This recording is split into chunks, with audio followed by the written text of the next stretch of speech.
Yo, hey, this shit easy, nigga. Hey, all I'm talking about, nigga, I'm still out here trying to get it. Contender regime boxing, checking back in with y'all, man. What's good? So I meant to make this shit early in post, you know what I'm saying? But I had something going on, man. But I was able to watch the Josh Taylor, aka JT. You know what I'm saying? Shout out to my boy JT, man. I was able to watch the Josh Taylor and Jack Catterall fight. It was a very, very competitive fight. Very closely, like, I don't know. I thought the scores at the end, and we'll get to the final score, but I thought the decision and the scores I thought the scores were on point. The decision could have went either way. You know what I mean? But the fight was very competitive.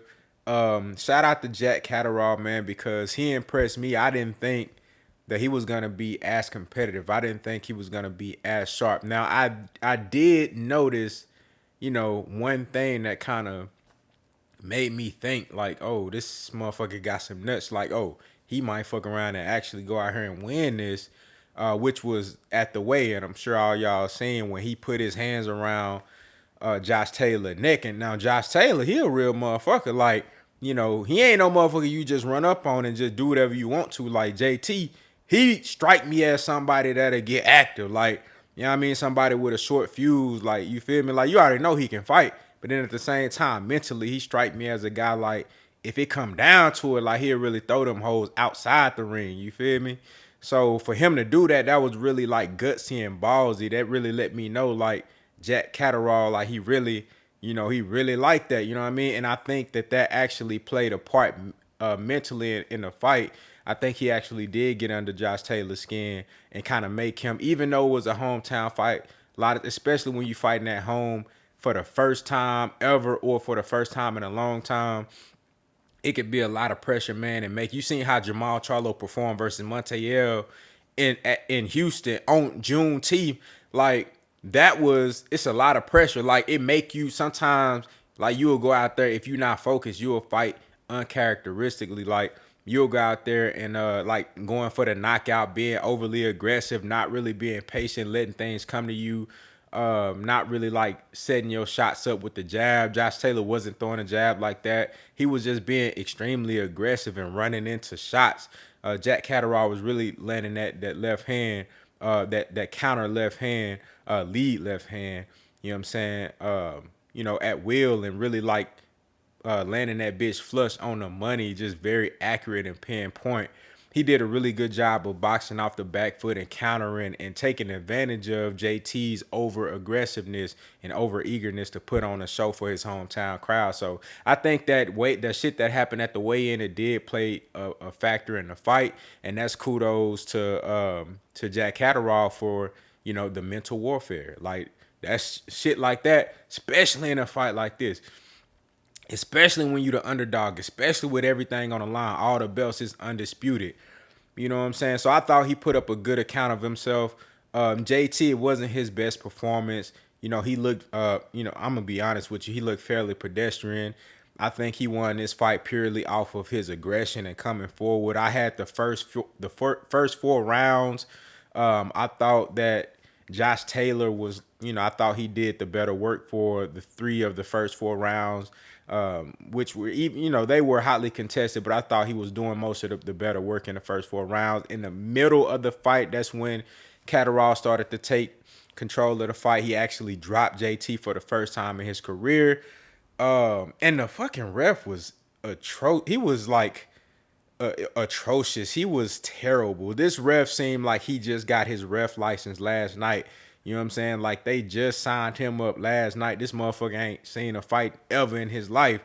He took a point away from Catterall on some bullshit and then turned right back around and did the same thing for Josh Taylor, took a point away from him. Like, I think he really like muddied up the scorecards and made that shit probably more difficult to score than it had to be. But the fight was extremely close. So even without that, I thought the scorecards would have been very close. And I was actually pleased and impressed with the judges at the end. Even though I think the fight, maybe could have been a draw, I'm not mad with with Josh Taylor getting a decision because I thought, again, he controlled the 3 of the first 4 rounds, and then the last 3 or 4 rounds, arguably, depending on what you like. If you like aggressiveness, or if you like, precise punching and accurate counter punching, and different shit like that, ring generalship, you really can like go either way if you trying to say, okay, well, Josh Taylor he was the ring general, or CATTERALL being the counterpuncher, allowing Josh Taylor to come forward so he can capitalize off the aggression. You can say that he was the ring general, but it depends on what you was actually looking at. Me personally, I wasn't tripping off of Josh Taylor winning the split decision because the scorecards actually, in my opinion, reflect what went on in the fight.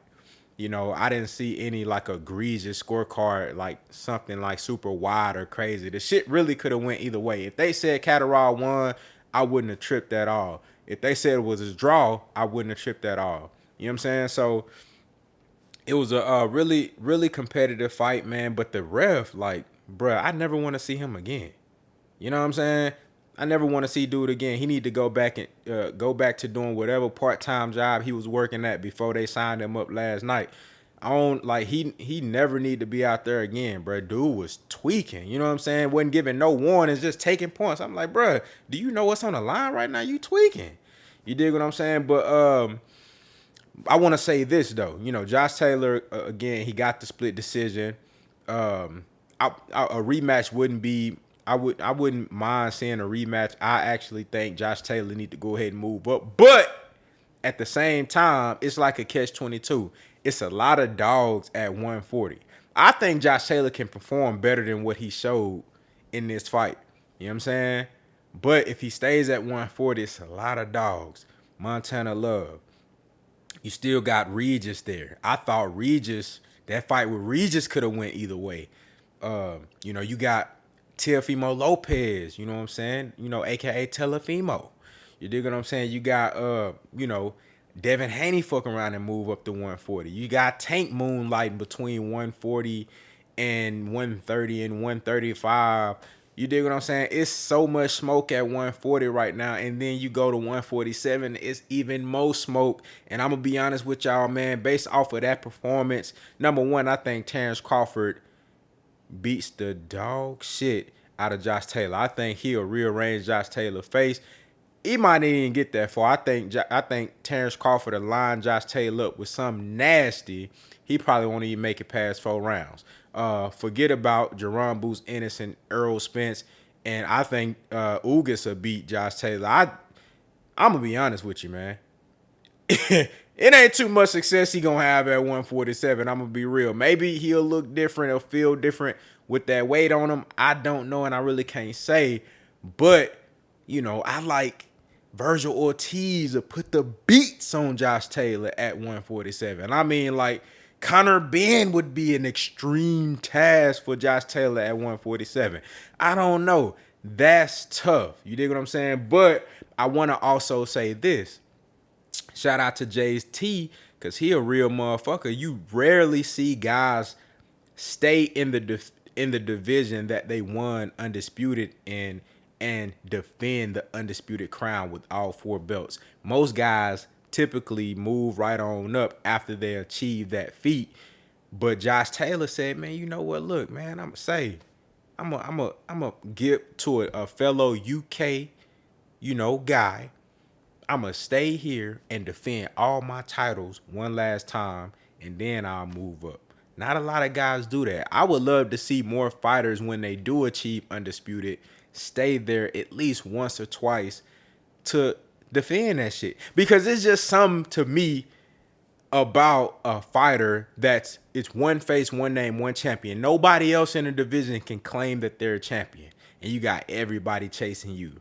And every night that you fight with those belts, you got everything on the line. You know what I'm saying? So it's a lot of pressure, but it's a lot, it's very commendable for a guy to do that. So shout out to JT for doing that. But I think he need to move up. If he get his ass whooped, he get his ass whooped, man. But that, is really, no matter where you go, it's going to be smoke. You know what I'm saying? So y'all let me know what y'all think down in the comments. What did y'all think about Josh Taylor's performance? What did you think about the fight? overall, do you think it was a robbery? I don't. I think it could have went either way. Anytime a fight was that close where it could have went either way, you cannot call it a robbery. Robberies mean that one guy blatantly and clearly and obviously won a fight, and it was just so wide that you couldn't have gave it to the other guy. That's a robbery. But when it's close and it can go either way, you cannot call that a robbery. You can say you don't agree with the decision, but you can't say it's a robbery, though. But y'all let me know what y'all think down in the comments, man. Contender regime, boxing, I'll holler at y'all boys, man.